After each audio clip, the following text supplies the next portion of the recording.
Hey everybody, welcome to Korean Atlanta Mentorship here with another debt payoff video. Did you know that I've had people in the field of law, accounting, federal government work email me and tell me how much they love the channel, but I still have not heard from one doctor yet. So I'm gonna follow other YouTubers where they say I'm gonna keep making videos until Mr. Beast comments on it.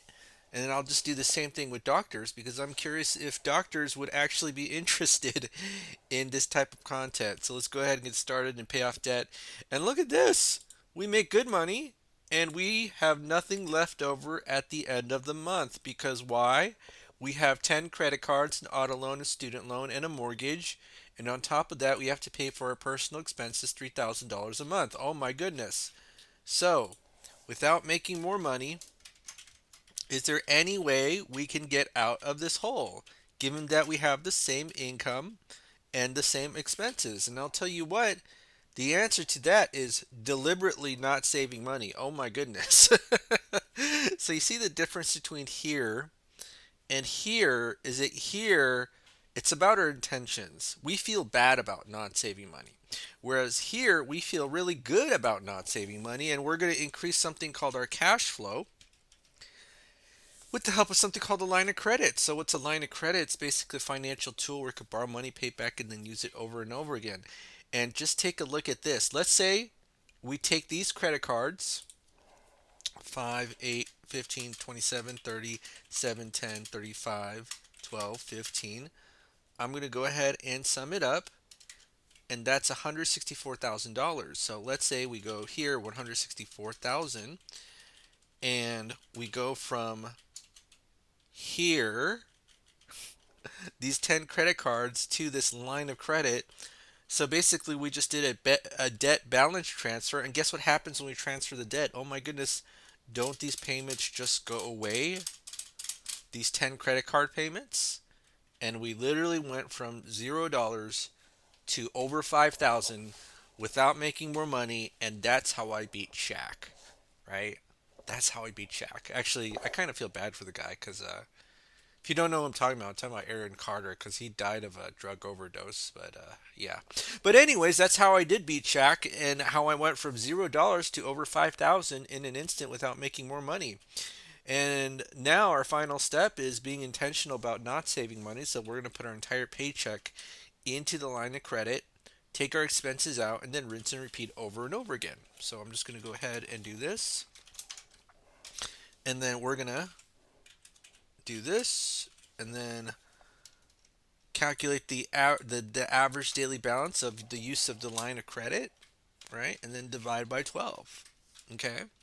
And so now this is what we're going to do, and this is going to be point, and then I'm going to go ahead and copy and paste, and then we'll see that in 36 months, even though we started absolutely at zero where we felt hopeless and broke as a joke, we went from 0 to 5,000 in an instant, and now all of our credit card debt is paid off. Now, one thing I kind of skipped over that I usually like to mention first is that how do you know which debts to pay off? Well, you use something called a cash flow index, right? And so the cash flow index is just a basic formula of the debt divided by the monthly payment, and then you could use it to kind of rank the debts to pay off. And the smallest ones basically means, hey, you got to pay this off now because you can get a lot of cash flow. Whereas if you pay this one off, this big number, it means you pay a lot of money for itty bitty amount of cash flow.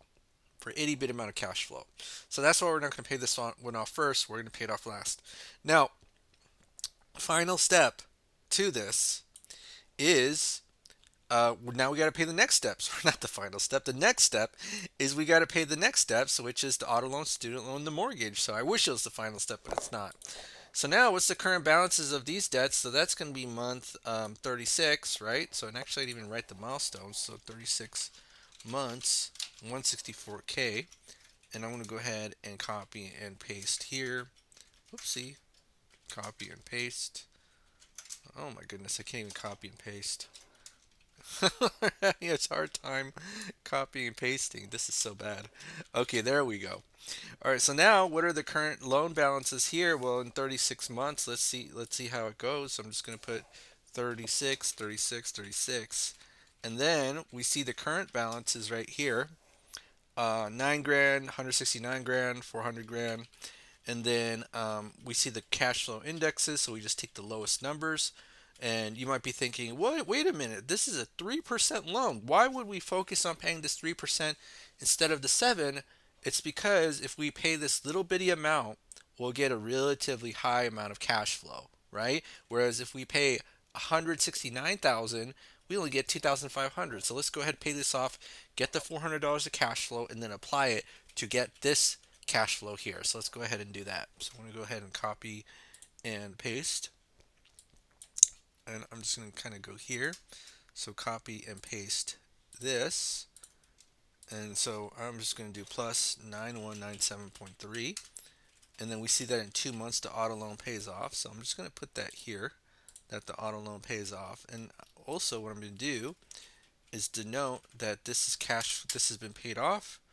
Our cash flow has increased to almost 5,000, a little bit over 5,500. Okay. And then I'm going to go ahead and do this, copy and paste right here. So it's be 5556.02. And then, yeah, so that's our new cash flow. So 5506.02. And then you see it didn't really make that much of a difference. It just paid slightly less interest.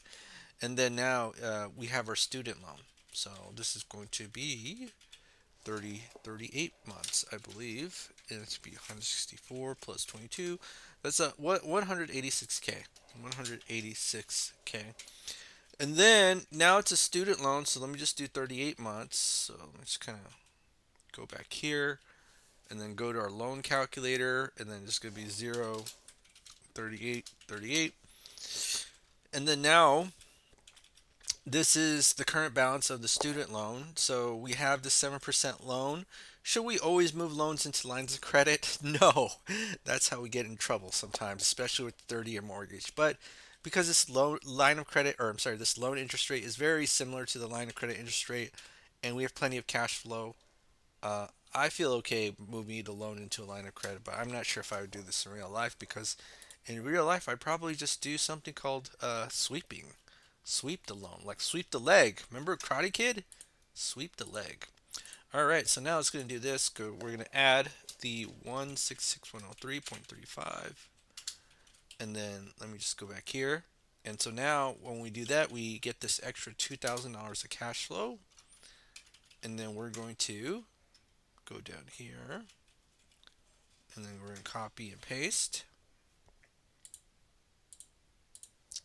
So minus 8110.4, and we're going to copy and paste, and then this is going to be 60 months, right? So 60 months, and then I'm just going to do this right here. Be 186 plus 220, so that's 406k. Now, last thing is a 30-year mortgage. So at month 60, whoopsie, month 60, what's the balance of a 30-year mortgage? It's about $388,000. Now, should we move this 4% loan into the 8% line of credit? Well, the answer is probably not, or pretty much not, because remember this, what this cash flow index means. It means that you have big loan, small payment. So if you move this big 8%, 4% loan into a big 8% line of credit, and you only get itty bitty amount of cash flow for that, you're going to end up overpaying interest, right? So as an alternative, what we can do to use a line of credit is just do something called sweeping, where we take a small amount of loan and move it into the line of credit, and it's almost like magic, right? So for example, let's say we take about we'll say 16,000 of the principal of the loan. So let's go ahead and do that, and I'm just going to do this. So you plus 16000, and then you see that 16 grand gets paid off in 2 months, and then you just kind of rinse and repeat over and over again, right? Rinse and repeat over and over again, and then That's what essentially sweeping is. You just take a piece of the loan, move it into line of credit, dump all your money to line of credit, and rinse and repeat as if you normally do it. Now, if you want to see the final outcome of this, we just need to put the loan information into the line of credit. So let me go ahead and do that. So it's a $430,000 loan. So I'm just going to do this 430000, and then the current balance is 388,924.31. So 388,924.31. Interest rate is 4%, 30 years. Payment amount is, what is the payment amount? Let me just see. Oh, 2052.89. So 2052.89. And then this is going to be our line of credit interest rate, which is going to be 8%.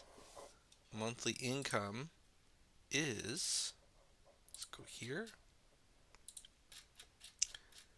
13163.29. So it'll be 13163.29. And then I'm going to go down right here, which is about, so what's the expenses? It's everything except for the loan we're trying to pay off. So it's about $3,000. So 3300, and then we'll put 14 grand as the sweep amount. And then we see that in 3.5 years, we paid off a mortgage. Okay. So 0, and then this is going to be 60 divided by 12 plus 3.5, and then that's 8.5 years. We are debt free. See, here's the thing. It's not just the mortgage that we're free of. It's the entire debt, and the mortgage only took 3.5 years. So, if you know how to work your cards right as a doctor, that should be no problem, unless you live in the Bay Area or probably Los Angeles. But you live anywhere else, you'll live like a king. Especially you don't have to deal with all this debt. But yeah, that's it for today, folks. Crane Lanta Mentorship, the daily video of me making for doctors until we have a doctor who finally comments. And here's the thing: if you're not a doctor, I still love you, right? Because I know that other people in other prestigious professions, like I said before, legal, accounting, federal government work, have emailed me. I still appreciate you. I'm just curious if doctors would resonate with this material or not. Okay, well, have a great day, everybody, and I will see you all in the next video.